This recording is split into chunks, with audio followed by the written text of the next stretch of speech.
Hello everybody and welcome back to the United Stand. On today's show, Casemiro looking likely to leave Manchester United in the summer, but who replaces them and who replaces him? And we've got a short list of options of who could replace Casemiro in the summer, what best fits Manchester United, what's suitable for our financial situation, and get all your comments in as well as we discuss the short list of who is going to replace Casemiro, as it looks very likely that he will be heading to Saudi Arabia in the summer.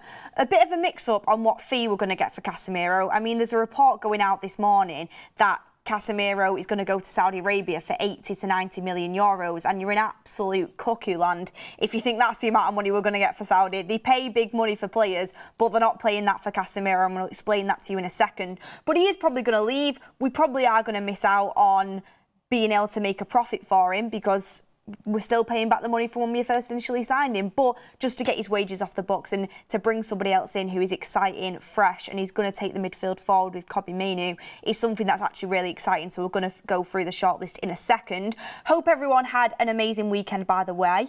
And hopefully we hear Erik ten Hag's future very soon. Sky Sports News reporting that Erik ten Hag is hopeful to hear a decision on his future this week. This is the week for Erik ten Hag. Will he be Manchester United manager? Won't he?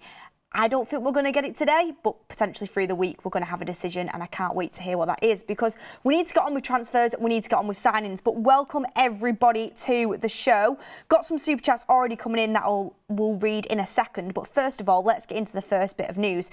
So this is a report that I'm going to file under absolute rubbish.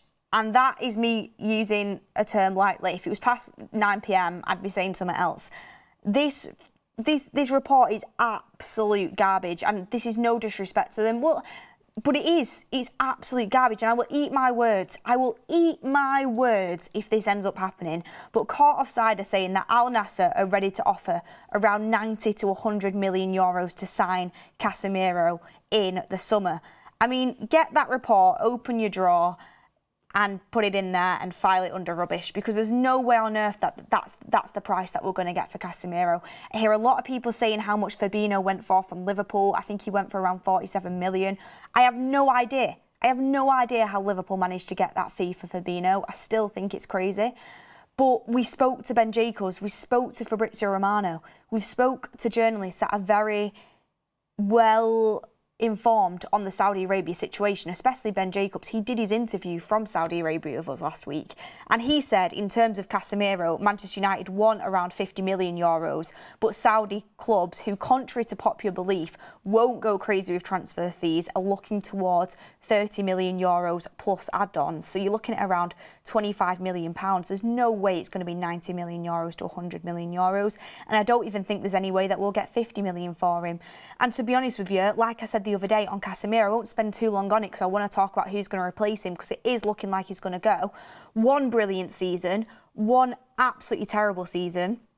Of course, I don't think you should just write off a player after one bad season, but the point he is in his career and his age and his physicality, it's absolutely time to move on. And honestly, if I was Manchester United and Saudi Arabia are offering 30 million euros, which is what Ben Jacobs says, which I think's on the accurate side of things, again, I'm pulling up the cab myself, I'm getting in the driver's seat, Casemiro's jumping in, and I'm driving into the airport because, yeah, okay, we're still probably going to take a loss on this because the amount we paid for him, but he's on massive wages that we're going to save. He's on 350 grand a week, or it might not be 350, I think it might be around the 300 mark. He's on over 300 grand a week anyway.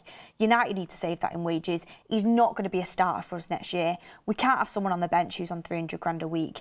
And to be honest, it's probably a step in his career that he wants to take as well. There's reports coming out that Cristiano Ronaldo has spoke to Casemiro to convince him to join Al Nassr, and I think he'd do really well there. Technically, he's still a very good footballer. He's a goal threat. He just can't keep up with the physicality of the Premier League. So I think that'd be a great signing for Al Nassr, but there's no way on earth we're getting a huge chunk of money for Casemiro. And Romano again backed it up with Casemiro is still expected to leave Manchester United in the summer in case of a good proposal, and Casemiro is going to get a proposal from Saudi Arabia. But get your super chats in. Talk about what midfielders you would want us to bring in.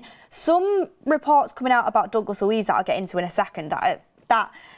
Okay, yeah, they're only just initial reports and there's not that much in them yet, but it is exciting because I think he's a really great profile of player.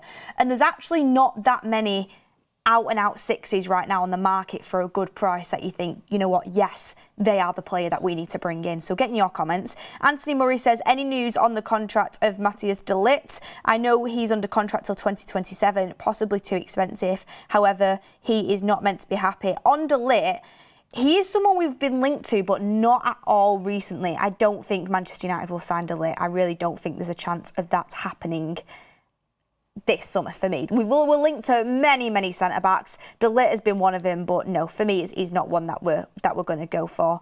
Thank you for your super chat. Keep getting your comments in, and we've got a couple people already in the chat. BC says no way he goes to Saudi. Actually is looking very likely that he's going to go to Saudi Arabia. So yeah, Romano's reported on that. It's not just coming out of thin air, like it is looking likely that Saudi, it was whether Casemiro accepts it, but Saudi are going to definitely put him a good offer in. And Conrad John says, please just stop. No Villa player that has worked years to achieve Champions League is going to leave a team that has no Champions League. Well, we're going to talk about it in a second. We'll discuss that. Also, a lot of people putting Ederson in the chat, Fofana, Paulina's a little bit too old for me on that side of things. We want to be going for younger players. Somebody just said Basuma. Are we in 2021? Are we in 2021? Basuma, he did decent for Spurs at the start of the season, but for me, he's never been a player that I think I would be bringing to Manchester United, even back in the day when we were linked to him. But keep getting your comments in. But on possible replacements for Casemiro, because the fact of the matter is, no matter what fee we end up getting for Casemiro, we are going to have to replace him. We don't know the news on Amrabat yet. Well, actually, there's been a little bit of news on Amrabat today, and it is that Crystal Palace are keen on him. It doesn't look like Manchester United are going to buy Amrabat, which, what are your thoughts on that? We've not really heard any noise around it. I mean, we still potentially could. But at the moment, you would have thought that Man United would be straight onto that because it would be an easy deal for us to do. But according to a report by We Are Palace, Crystal Palace are keen on signing United loanee Amrabat in this summer's transfer window. Amrabat joined United on loan from Fiorentina last summer, and the Reds do have an option to buy him on a permanent basis, but a decision is yet to be made on that front. So for Amrabat, he's probably going to go. Like at the moment, even though I said I would keep him as a backup because I think you need a backup, I'd still bring in someone to replace Casemiro, of course.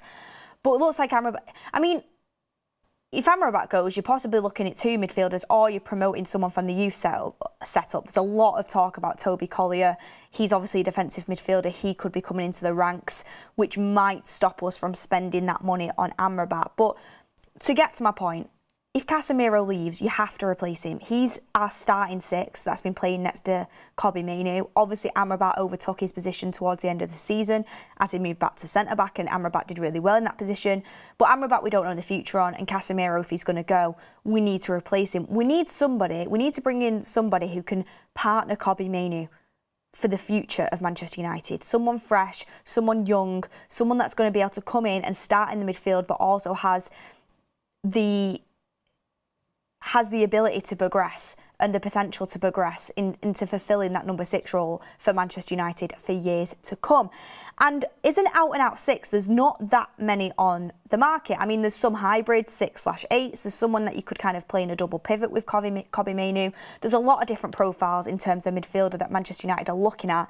And we've kind of put together a shortlist on how likely they are to happen. And to be honest with you, I really wish I had the hotter meter now, but the hotter meter for midfielders. So I might ask Mark if I can steal that for one of my shows and do the hotter meter on the midfielder situation, because as Casemiro is looking more and more likely to leave, it's the domino effect. Then we'll start getting linked to midfielders. Joao Neves is obviously the one that everybody wants. Joao Neves from Benfica. He's going to cost you over 100 million. He is an amazing talent, 19 years of age. I think he's 19 years of age. I know he's young. I think he's 19 years of age. And he's somebody that I have been told that if money, yeah, he is 19. If money wasn't an issue, Joao Neves would be a Manchester United player in the summer, because Man United would do everything they could to go and get him. He's top of the list. Joao Neves is an excellent candidate to bring in to partner Kobbie Mainoo. He's got a load of potential. But Joao Neves on the hottie meter, for me, he's probably like a 2 or a 3. it's just not going to happen because we don't have the money to splash out over 100 million on one player. We just don't. I mean, I've spoke about this so many times on the show. You know, nobody's talking about the fee that Madrid paid for Jude Bellingham. No one's talking about the fee that Arsenal paid for Declan Rice, because these have been very successful signings. It is worth it to them clubs because they've performed. They've been brilliant. Joao Neves, if you brought him in for over 100 million and he performed, you know, he's 19. You can have him for a decade at the club. He's got so much ability. Nobody will be talking about the fee. I think the fee for somebody that is going to work out, I mean, people would be accepting of that. But with the amount of positions Manchester United need to get in the summer and the limited budget we're on, there's absolutely no way that we're going for Joao Neves. There's just not. I mean, there's talks about United not even having 100 million to spend initially. We're going to have to sell players. There's no way, with needing all of the positions that we do, we're going to spend that much money on a Joao Neves. I mean, we keep getting linked to him because Manchester United do really like him, they do want him, but we know Benfica, they play hardball. I mean, look what happened with Enzo Fernandez and Chelsea, and plus he has a release clause in there as well for over 100 million. So Benfica aren't going to just lower the price for us, they just keep him because he's going to keep going up on value because of how good he is. So Joao Neves, despite the Portuguese links, despite everything like that, I think he is probably bottom of the pile in terms of likability, but top of the pile in terms of how suited he would be to United and the potential there. But there's other players that we have been linked to recently in the news, and the first one I'm going to talk about is Youssouf Fofana. So it's coming out, and this is straight from the horse's mouth. Youssouf Fofana did an interview about this. AS Monaco have reached an agreement with Youssouf Fofana that will allow the midfielder to leave the club this summer, he has confirmed. So he spoke about it being basically like, he said it's not a secret, I've got a year left on my deal. If a club comes in for me this summer, I can work with the club, they can get the best deal for me and I can leave and we can depart. If not, I'm very happy at Monaco. I'll continue and see how things go next season. So Youssouf Fofana, if a club comes into him this summer, he's going to leave Monaco. The price is around £25 million is what's being reported. And it's interesting because Youssouf Fofana is one of them popular names at the minute, and I really do think he has a lot of good qualities. When I was researching him the other day, I wrote down a few things about Youssouf Fofana. So he's got a great defensive work rate, he's got really good physicality in terms of his ground duels, very good recovery pace in terms of tracking back, which is really important in the Premier League as well. Really good at carrying the ball under pressure, good at dribbling the ball with close control, and he's actually got a decent vision and passing range on him. But there also is some cons with him, and the cons are that he's a little bit ill-disciplined. He's not really the type of player that just sits in front of a back four and holds his position, scans, passes it off and sits in that role and protects a back four. He does like to get around the pitch. For me, I've not watched loads of Fofana, so I can't act like I'm an expert on him. But on the research I've done, he seems more like an 8, personally. Like a defensive 8, but an 8 that's going to get around the pitch, win his duels, have a lot of energy, but also is looking forward thinking for the pass as well. A little bit like Fred was for Manchester United. The amount of times, I mean, they are different players, but the amount of times a lot of people wanted Fred to be a holding 6, but it was just never going to happen. I think Fofana is more of a 6 than what Fred was, don't get me wrong. I think he could play both roles. He is like a hybrid midfielder. But I do see him as more of an 8 at his core, and Manchester United have 8s. We've got Casemiro, we've got Mount who can play there. I mean, we've got Scott McTominay. Bruno Fernandes can play there possibly as well. I mean, we could do with a ball carrying 8, do not get me wrong. But in terms of that Casemiro role, he's not someone that's going to sit in front of the back four and kind of scan and hold his position and protect that back four, I would think. I mean, maybe he could, but he's got a good age on him. He's 25 years old. He is obviously going to be available for cheap, around £25 million. But also, does it worry you that he's available for £25 million and not many clubs really seem that interested at the moment? There doesn't seem to be that much kind of heat around him. So get in the comments down below what you think about that. But I know his name is a fan favourite. I can't speak too much on him because I've not watched loads of Monaco this season. But just from my initial research, I did see him more of an 8 personally. And I prefer to have someone to replace Casemiro as more of a 6 that's going to shield that back four and basically allow Casemiro to do what he did best. And again, Amrabat's not all bells and whistles, and he's not the be-all and end-all, and he's not the best player in the world. I'm not saying that. Amrabat, there is obviously some question marks about him, but what was so good about him, especially towards the end of the season, is he complemented Kobbie Mainoo so well. Kobbie Mainoo is the star of this team. He's a generational talent, and I'm not exaggerating when I say that. He's brilliant. And Amrabat complimented him because Amrabat just did all of the dirty work and he made it look easy. He sat in front of the back four, he shielded the back four. Every time that he got the ball, he just passed it off, kept it simple. He was always sniffing out danger in the right place at the right time, held his position well. And that allowed Mainoo to have a little bit more freedom in terms of going forward and express himself more. Like, look at Kobbie Mainoo in the cup final. Amrabat was just mopping up behind him. He was brilliant. And don't get me wrong, Kobbie Mainoo still mucks in with the defensive work. They work well together like that, but it allowed Kobbie Mainoo to shine. And I want someone who's going to allow Kobbie Mainoo to shine. So as much as Fofana is a great option for £25 million, I see more as an 8. Could that work with Kobbie Mainoo in a pivot? Yeah, it could, but I kind of want someone who's more of an out-and-out 6, personally. So that's the first thing that I'd say about Fofana for now.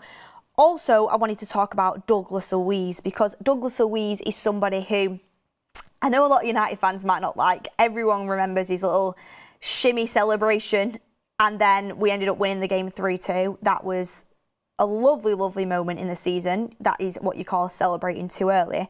But despite of the embarrassing celebration from Douglas Luiz, he is an excellent football player. Arsenal were very, very, very close to getting him. Was it last season or the season before that? Arteta really wanted him. And to be fair, Arteta's signings from the Premier League have been pretty good. Douglas Luiz is, for me, an underrated player and a fantastic footballer. And we would be lucky to bring him into Manchester United. The issue is, I just don't think there's a cat in hell's chance we're going to be able to get him. But this is the word coming out at the moment, which is why it's on the news show. And it is from Team Talk that Villa could be forced into a Douglas Luiz sale amid Manchester United links. According to a report by Team Talk, Aston Villa could be forced into selling midfielder Douglas Luiz this summer amid ongoing links with United. It is reported that Villa will have to let one of their most valuable stars go in order to remain within the boundaries of Premier League's profit and sustainability rules.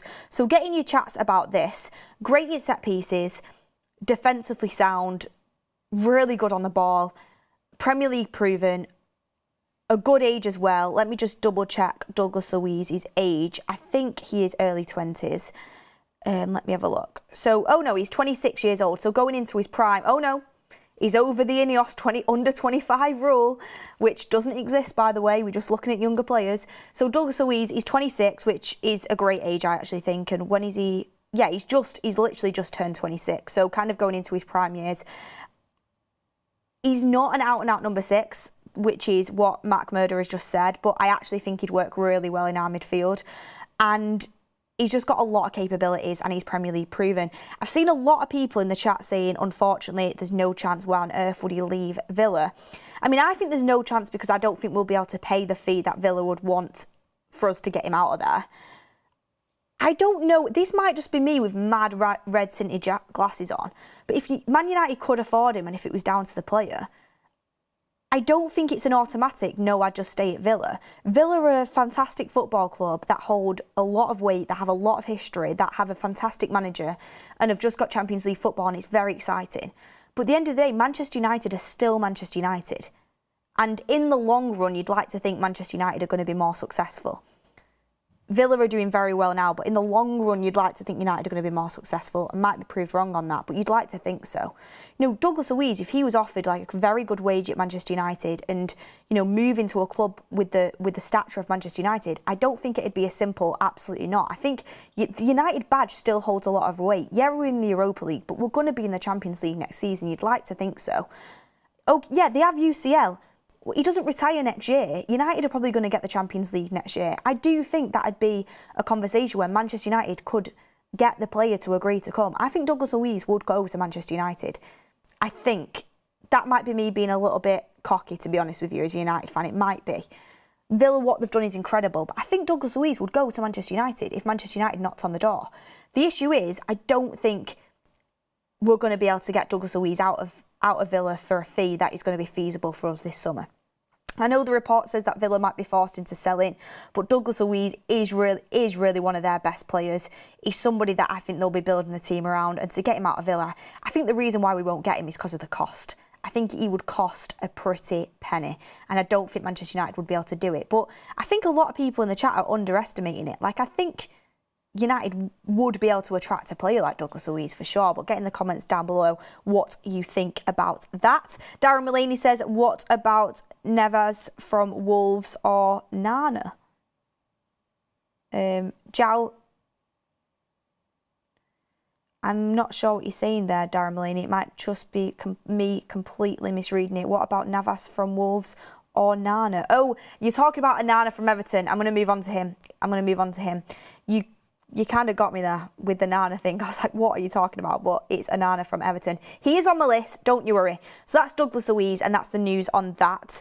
Fabian Cameron says, why the hell would we be interested in Douglas Luiz? Douglas Luiz is a very good player, and I actually genuinely think he's underrated, to be honest with you, and Premier League proven as well. But next up on my list, it is Ederson from Atalanta, someone that Mark absolutely loves. I was speaking to Mark about him before the show. Do you remember the show the other day, if anyone was watching it? Which I hope you were, and we were talking about midfielder targets then. And I don't know why, someone in the chat said that Ederson from Atalanta was 5'9", and then I went to look it up, and maybe this is why you shouldn't just read the first report that comes up or the first kind of click that comes up on Google. But I was convinced that Ederson from Atalanta was 5'9". I was thinking in my head, I watched him the other day, he did not look small. He looked absolutely unbelievable for Atalanta against Leverkusen. And I've always liked Ederson from Atalanta. And then, so I kind of got sucked into this story that Ederson's 5'9". I thought, absolutely not. We don't need somebody in that's 5'9", because you do need height in midfield. And, you know, I was talking about the Rodris and the Declan Rices of this world and how height's really important. Ederson, it was a lie. He's not 5'9". So, Ederson, I'm very sorry. I thought you were. I looked it up again today, and he is, in fact, 6 foot. The conspiracy over Ederson's height continues. Apparently, he is 6 foot. He is 6 foot, which, again, I'm not heightist. Lisandro Martinez kind of proves that. I'm 5'2" myself. I get it. You can be small and you can be mighty. But in a midfield of Kobbie Mainoo and Bruno Fernandes, you need some height in there. You need some physicality. It's just the Premier League. Like, I've spoken about it till I'm blue in the face. You need players with height. It's why Scott McTominay is picked in this Manchester United side. You have to have some players with high offset pieces. It's really, really important. It honestly is. And especially in terms of physicality in the midfield. You look at Pep Guardiola, he's got a back four full of giants. He's got Rodri in front of it. Arsenal as well, Declan Rice in there. You've got to have some height. So apparently Ederson from Atalanta is actually 6 foot. Apparently he's got a €40 million release clause. United are very interested in him. We have scouted him. We were looking at him in January, in fact. Newcastle also really like him. What's the common denominator there? Dan Ashworth was at Newcastle, now he's coming to Manchester United. He's high up on Dan Ashworth's list as well, who's going to be our new sporting director. I mean, in Serie A this season, this is from Sky Sports, 3rd in the whole league for tackles, ranked. 12th in terms of interceptions, 7th for ground duels won, 13th for final third entries. This is in the whole of Serie A, by the way, and 6th in terms of put-throughs on goal. So he's had a brilliant season for Atalanta and he's just flourished. He's also 24 years old, which is a brilliant age to bring him in. I think he's a player that checks the attributes that you need for the Premier League. Physical, you know, not afraid of a tackle, can get around the pitch really well, athletic. So I really like his physicality. Atalanta is someone that's really, really interesting. And for the €40 million release clause that is rumoured, it's not confirmed, but it's rumoured that you could get Ederson out of Atalanta for £34 million. That would be an absolute no-brainer. Not someone who's going to be on a massive, massive wage either. So for me, Ederson rises towards the top of this list. Still, again, not an out-and-out 6, but somebody who's really exciting and I do think could play alongside Kobbie Mainoo. A lady says Ederson and Fofana. You could get Ederson and Fofana. If you got Fofana for 25 million, you got Ederson for 34 million. You know, God, quick maths. You're looking at around 61. Wait, no. Wait. Let me do these maths on the spot. So you've got 34 million plus 20 is 54 million. Yeah, you're looking at around 61 million for both Fofana and Ederson, which, you know, that's what you pay for one player, and you've got two players there. Do United particularly need to? Get in the comments down below what you think, but they are two options that are on the cheaper end. If you ask me now, Fofana from Monaco or Ederson from Atalanta, I've not watched loads in depth. I've watched a lot more of Ederson, I can't lie, but just based off gut feeling, I would go for Ederson from Atalanta if I had to pick between the two. But get in the comments down below what you think. 59 million you're talking about. No, it's not. God, is my maths? I actually did pass maths and I actually did quite well at school. I'm genuinely being serious on this one. It's while you're live and you've got the pressure of a live audience, but maths wasn't my strongest subject, I'm going to be honest with you. So you've got 34. Yeah, it is 59 million. It's 59 million. It's 59 million. You are all right. On that one. That's maths on spot live before I've had my lunch. I've not had my lunch yet. That's my excuse for that one. If anyone was here for the That's Football watch-alongs in the World Cup, you'll know about the mathematics section. It's a common theme here on That's Football in the United stand of getting them right. I'm just going to feed into all the blonde jokes right now. But you know what? It's fine. I don't have to prove myself. Anyone can get a simple maths equation wrong. But yeah, Ederson from Atlanta, what do you think on that? And then the next options, Darren Mullany brought him up before. You've got Onana from Everton, and I think we'll get priced out of that move. Onana from Everton is someone that people absolutely love. On the Tacticos on Twitter love him. There's certain points with Onana where I thought, you know what, yeah, his physicality, his attributes, Premier League proven, he'd be someone great to bring in. And then there's times I've watched him where I think he's actually not all what he's cracked up to be. He's been benched quite a lot for Everton as well last season. I spoke to a couple Everton fans I really trust about him, and they don't think he's worth the money that United potentially could end up paying for him. So Onana, for me, I do think will actually get priced out of that move, and he's not someone that I'm completely sold on in terms of Onana from Everton. Get your comments in down below about that. But again, it's someone that, just because it doesn't, he's not like a massive high flyer for Everton doesn't mean it can't work at United. But for me, I'm not absolutely sold, especially on what the price. The rumour for Onana from Everton is around 60 million, and I don't think he's worth that, to be honest with you. So Onana for me from Everton, it's definitely someone we've scouted, but I'm not sure if it's someone I'm completely sold on. But get your comments in on that. Also, Rabiot as well. I have to bring him up, but for me, Rabiot is someone that we probably should have signed a couple summers ago when Erik ten Hag first came in and fancied him, because fair play to ten Hag, a lot of people questioning his talent ID. Loads of people were disputing Rabiot at that time. They were saying we absolutely shouldn't go for him. He signed another contract at Juventus and he's been one of Juventus' best players, if not their best player, and he's actually been brilliant. He had a brilliant World Cup with France and he's been really, really good. That's when we should have signed him. Now I think it's a bit late. He's going to demand very, very high wages. The update on Rabiot is his contract expires at the end of June, so you could get him on a free, which kind of justifies the wage a little bit. But United want to stay clear of massive wages, and you know what his mother's like. His mother's his agent. She's going to want a massive wage for him, like a reason why we didn't go for him initially when Ten Hag first wanted him when he first came in. And the news on that is that Juventus have put forward an initial 2-year deal with the option of a third to Rabiot, which can be triggered if the Frenchman achieves specific personal goals. Another point in the deal is that Juve are willing to make Rabiot their next captain when Danilo departs.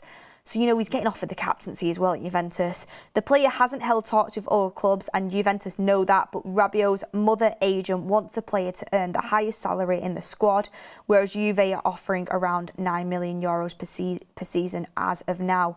Any sort of Rabiot interest, I generally think, is just to get Juventus to pay more money to him. He's going to sign on at Juventus again, I'm pretty sure. I'm pretty sure. I think the Rabiot stuff is just to kind of get that higher wage at Juventus. Again, not an out-and-out six, someone who can play there. I think he actually is a really good player, to be honest with you. And the last couple of seasons, he's been very, very good for Juventus. But I think he's not really the type of player that we need to be looking for right now. And I don't think it's someone that's likely to join Manchester United. I just thought I'd bring him up because he's someone that keeps getting talked about. But I think he's going to sign again at Juve. I don't think there's a chance he's going to sign for Manchester United. Got a few super chats coming in as well. Kelly James 254 says, if we have 65 mil to use on Douglas Luiz, who I do really like, I'd rather just get Fofana and I really struggle to say this guy's name. You can read the super chat. I don't want to butcher his name. I really struggle to say it. But I know exactly who you mean. Numbers and quality in the midfield, those two would be fantastic business. I agree with you in the set that we have to look at the price. We have to look at the price. But also, there is something to be said about paying for something that you know is going to work and you know is right. At the end of the day, you pay for what you get. The reason we bought Donny van der Beek was because we were cutting corners on price. And realistically, we bought Donny van der Beek for 40 million because Ollie wanted Jack Grealish for 80. And instead we said, no, we're gonna do a cut price deal on Donny van der Beek for 40. And that 40 was an absolute waste of money. We never should have bought Donny van der Beek. So sometimes you should just go for the player you want instead of doing the cut price. But also, at the same time, there is bargains to be found and there is players out there for really good fees that actually will probably be better signings than the ones that are originally massive fees, because there's been signings that we've paid a lot of money for that haven't worked out as well. So Kelly, I absolutely do think you're right. We just really, to be honest, there's no right or wrong. We just need to be very, very smart in our business. Brandon Rogers, I knew I recognised that name, says Joe Linton is nouts without his body. How are the lads? Random super chat, but thank you for your super chat, and thank you for everyone for getting your comments in on that. I think you say, I don't know how you say it. Is it? Yeah, it's Jolmond. Is that how you say it? Jolmond. Is that how you say it? I know it's a silent H, but I know he's someone that's high up on the list for Manchester United. Going to be completely honest, he's somebody that I need to do my research on. I've done my research on Fofana. I've done a lot of research on Ederson. Onana, obviously I watch him play in the Premier League. Julian, he's somebody that I've not done loads of research on yet, but I know that he's definitely somebody that Manchester United are looking at. I've seen them up at Tears did a show and he was like right at the top, and he's got quite a lot of information on things that I've seen in the past. So he's someone that Manchester United is looking at, and he's someone that you could add to this midfielder shortlist for sure. Kelly James also said, really hope we don't get Ederson. Won't work for us without a doubt, but still a quality player. Any scout watching, get Julian and Fofana and Alfie Doherty left back position. Honestly, an underrated player. Yulman. So it's not the Mund at the end. It's kind of like Rasmus Højlund. You know, you don't say Rasmus Højlund. Loads of people say Højlund. It's Højlund. So with Julman, is that how I'm saying it? Julman? Am I getting that right? We've got a maths lesson and an English lesson and pronunciation lesson on today's show. But with Julman, he's somebody that is going to be more on the side of things where Manchester United, he is accessible. He is somebody that we could go and bring in. And he is somebody who is young and also has time to develop as well. It's just kind of how certain are you that he's going to progress into the player that we need him to be. But he's someone that apparently is very, very exciting as well. Another Danish footballer to add to our ranks. Plays for Sporting currently as well. And how old is he as well? Let me have a look. How old is he?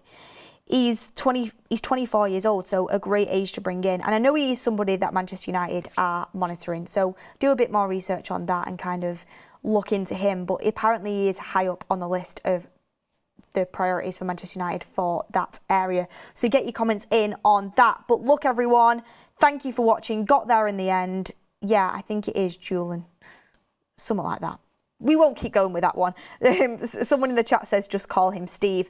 Next up on the show, I'll have it nailed down to a T and I'll have all my research done on him as well. But get in the comments down below who you would want to go for. Who should be our Casemiro replacement? Thank you everyone for getting involved in the comments, getting involved with the show. Please hit a like on the video. A huge week for Manchester United. Getting the Erik ten Hag decision will be massive. It will be coming this week, I hope, so we can move forward with the transfers and get cracking. But look, everyone, the transfer window is going to be open before you know it, and we're going to be heating up these shows. I can't wait to get into the conversation. I'm going to do my research on these targets. You get in the comments who we should go and get down below. For me personally at the moment, Douglas Luiz would be my top option, but I just don't think there's any chance of it happening. But get in the comments who you would want. Thank you for watching, and I will see you on the next one.